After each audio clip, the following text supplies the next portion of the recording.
বাদুলি ঠিক আমি সৰুৰ পৰাই দেখি আহিছোঁ, দেউতা দিনৰ পৰাই মানে আছে, বাদুলি আছে। দেউতাই মানে এডোখৰ জংঘল আমাৰ দেউতাৰ লগত যিমানখিনি মাটি আছিলে তাৰ এডোখৰ মানে অংশ মানে চাফা নকৰাকৈ খেতি নকৰাকৈ হৰিণৰ হিচাপত দেউতাই মানে খুব এটা ভৱিষ্যত কিবা ভাবি পেলাই ৰাখিলে।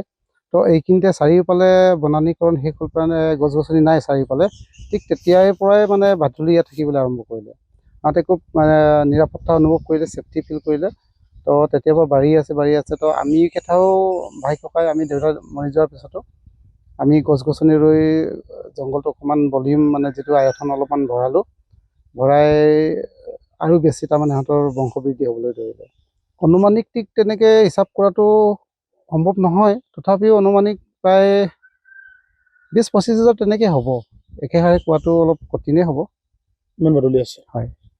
এই বাদুলিখিনিৰ ৰক্ষণাবেক্ষণ নিওঁতে ইয়াত কোনো দুষ্কৃতিকাৰী বা চোৰাং চিকাৰী ইয়াত আহে নেকি? আহে, নোহোৱা নহয়। দিনৰ ভাগত বিশেষকৈ যিহেতু বাদুলি আপোনাৰ নিশাচৰ প্ৰাণী, ৰাতি সিহঁতে চিকাৰ কৰে, দিনত ৰেষ্ট লয়। ৰেষ্ট লোৱাৰ সময়ত সিহঁতে চিকাৰী আহে। কিছুমান মানুহ আহে এনেকৈ লুকাই আহে, আৰু যেতিয়া সিহঁতে মাৰিবলৈ জংঘলত সোমাব, তেতিয়া সিহঁতে খুব ফুৰি যায়, মানে হুলস্থুল হৈ যায়। তেতিয়া গম পাওঁ আমি প্ৰটেকশ্যন দিওঁ এইখিনি। তাৰপিছত কিছুমান এনে চিকাৰীও আহে, ধৰক কিছুমান সভ্যভাৱে আহে, যে এনেকৈ লাগে ঔষধ হিচাপ লাগে কিবা ধৰণে তেনেকৈ আহে, মানে মাৰিম বুলি সিহঁতে পাৰ্মিশ্যন লয়।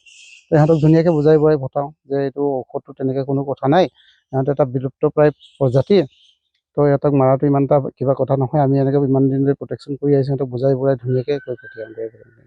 চৰকাৰী ঘৰৰ পক্ষৰ পৰা কিবা সহায় সুবিধা আপুনি পাইছেনে আজিলৈকে?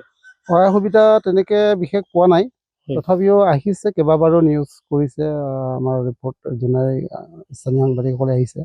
তো বহুতবাৰ ইয়াৰ নিউজ সংগ্ৰহ কৰি গৈছে, তেনেকৈ নিউজত প্ৰকাশ হৈছে। কিন্তু চৰকাৰী ফালৰ পৰা এতিয়ালৈকে কোনো তেনেধৰণৰ সহায় বিচাৰে নেকি আপুনি? সহায় বুলিবলৈ মই প্ৰটেকশ্যনৰ দিশটো অকণমান ক'ব বিচাৰোঁ। চৰকাৰক অলপ অনুৰোধ জনাব বিচাৰোঁ যে প্ৰটেকশ্যনৰ ক্ষেত্ৰত যিহেতু দুষ্প্ৰাপ্য বুলি ক'ব লাগিব বাদুলি, তো আজি চাৰিওফালে কমি আহিছে, বন্যপ্ৰাণী জীৱ জন্তুবিলাক কমি আহিছে। এনেহেন স্থলত যে বাদুলি যে ইয়াত নিজে খুব ছেফটি অনুভৱ কৰি সিহঁতে নিৰাপদ অনুভৱ কৰি আছে, গতিকে এইটো কিমান দিনলৈ নিৰাপদ হৈ থাকিব, তেনেকৈ এটা কুৱেশ্যন আহি যায়। গতিকে তেনে ক্ষেত্ৰত যিহেতু ঘৰত মানুহ নথকা অৱস্থাত হয়তো কোনোবাই মাৰি লৈ যায়, আমি গম নাপাওঁগৈ।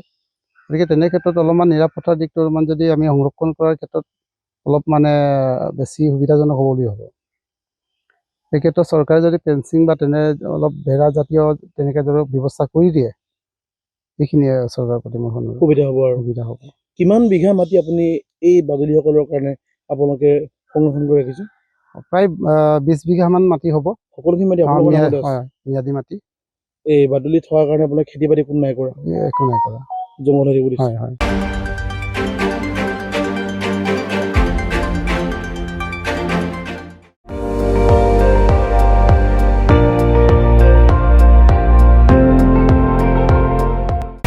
আপুনি চাই আছে ND24, সৰ্বশ্ৰেষ্ঠ নহয়, সৰ্বোত্তমৰ দৌৰত।